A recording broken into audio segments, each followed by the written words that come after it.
The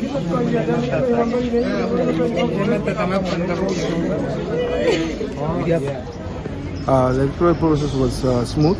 It was very also easy. The people who are working here are very friendly, and it was really smooth. And I urge all the Namibians to come and catch their votes.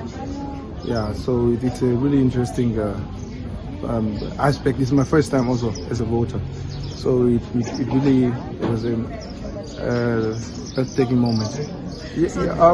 From a youth perspective view, it's like we are really going through a lot, with unemployment rate, with poverty. I feel like it's high time we learn what politics is. Apart from really, we just hear that your vote counts, but does it really count? Because people go through a lot in this country, so your vote really does count. You just have to look for the suitable candidate and the person that you feel that will bring the change.